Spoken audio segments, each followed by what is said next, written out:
Presiden Amerika Serikat Donald Trump marah dengan serangan terbaru Israel dan Iran. Ia juga menyebut kedua pihak telah melanggar gencatan senjata yang telah ia umumkan sebelumnya. I didn't like plenty of things I saw yesterday. I didn't like the fact that Israel unloaded right after we made the deal. They didn't have to unload. And I didn't like the fact that the retaliation was very strong. But in all fairness, Israel unloaded a lot. And now I hear Israel just went out because they felt it was violated by one rocket that didn't land anywhere. That's not what we want, I'll tell you. And I'm telling you, I'm not happy about that, Israel, either. All I do is play both sides. I think they both violated it. I'm not sure they did it intentionally. They couldn't rein people back. I don't like the fact that Israel went out this morning at all. And I'm going to see if I can stop it. So as soon as I get away from you, I'm going to see if I can stop it. Sementara itu pemirsa, 4 orang tewas dan puluhan lainnya terluka dalam serangan rudal Iran yang menghantam kota Beersheba, Israel Selatan. Serangan terjadi setelah gencatan senjata total antara Iran dan Israel diumumkan Presiden Amerika Serikat Donald Trump.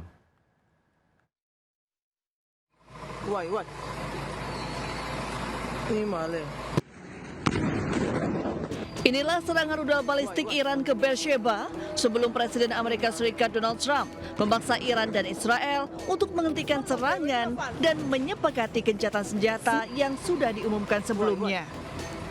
Akibat serangan ini, sejumlah gedung di Beersheba hancur.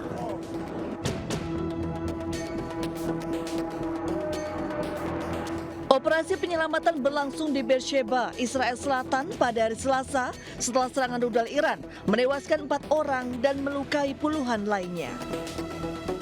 Petugas darurat Israel terus menyisir lokasi serangan untuk mengevakuasi warga yang terjebak di antara runtuhan. Petugas berhasil membawa seorang korban selamat di atas tandu melewati reruntuhan.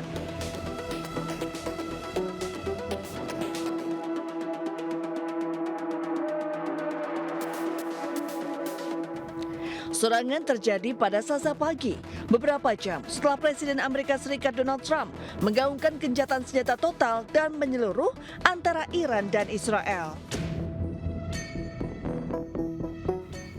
Selain menimbulkan korban jiwa dan luka, area sekitar kompleks apartemen tersebut juga hancur oleh rudal Iran.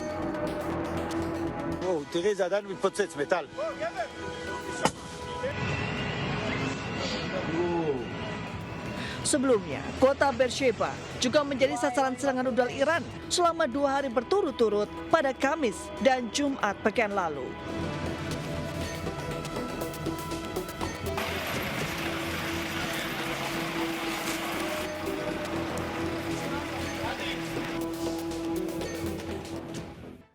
Lepas kendali saat melintasi jalanan menurun, sebuah mobil nyungsep di atap rumah warga yang berada di bawah lereng.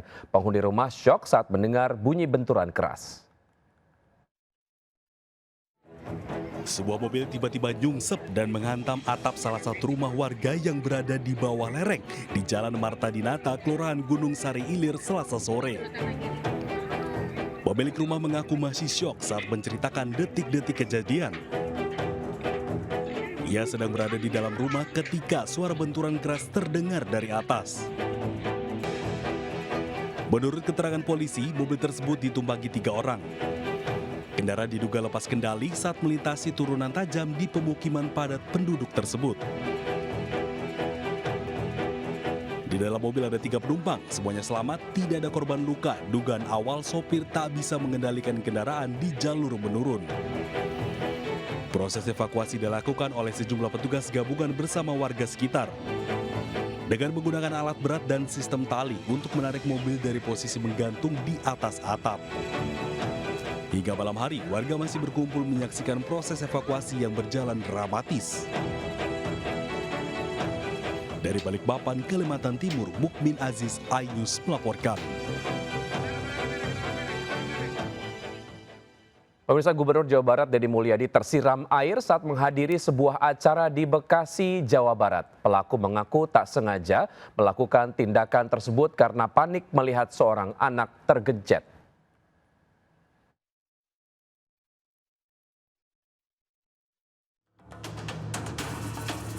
Viral di media sosial, Gubernur Jawa Barat Deddy Mulyadi disiram seorang pria di Kabupaten Bekasi, Jawa Barat pada Jumat lalu. KDM disiram sebanyak 3 kali sebelum naik panggung saat menghadiri acara Abdi Nagri Ngajang Kawarga di Desa Wanasari, Cibitung, Kabupaten Bekasi, Jawa Barat. Aksi ini pun mengejutkan banyak orang hingga membuat suasana tegang sejenak. Berdasarkan pemeriksaan petugas, peristiwa itu bukanlah bentuk penyerangan terhadap KDM, namun pelaku panik karena melihat seorang anak tergencet di tengah kerumunan massa. Pasca kejadian, melalui media sosialnya Deddy Mulyadi membagikan momen pertemuannya dengan pelaku penyiraman. Pelaku pun menjelaskan alasan melakukan tindakan penyiraman dan meminta maaf kepada KDM. Ya saya di depan istri saya ini saya pegang botol. Ya istri saya mau begini lagi ngambilin kamera bapak datang tuh. Kata saya, tolong, woy, tolong. Itu anak kegencet udah sampai. Ya, kegencet anak siapa? Anak orang Pak. Jadi saya mau bantuin nggak bisa. Saya minta tolong jangan sampai itu udah payah tuh, udah payah tuh anak namanya terlalu banyak. Iya, nah, terus kan itu besi kayak gini nih meletot kan itu ada bocor kecil kayak gitu. Dicabut. Nah, saya minta tolong nggak di ini jadi akhirnya saya ngadirin ini aqua buka botol gitu-gitu. Pak, tolong Pak. Terkait peristiwa itu, KDM tidak mengetahui jika ada yang menyiramkan air. Selain itu, Deddy juga mengaku tidak mempermasalahkan kejadian penyiraman itu. Pengadilan Negeri Jakarta Selatan menggelar sidang dakwaan Nikita Mirzani atas kasus dugaan pemerasan dan pengancaman terhadap bos perawatan kulit atau skincare. Usai sidang, Nikita Mirzani emosi saat hendak berbicara di depan awak media.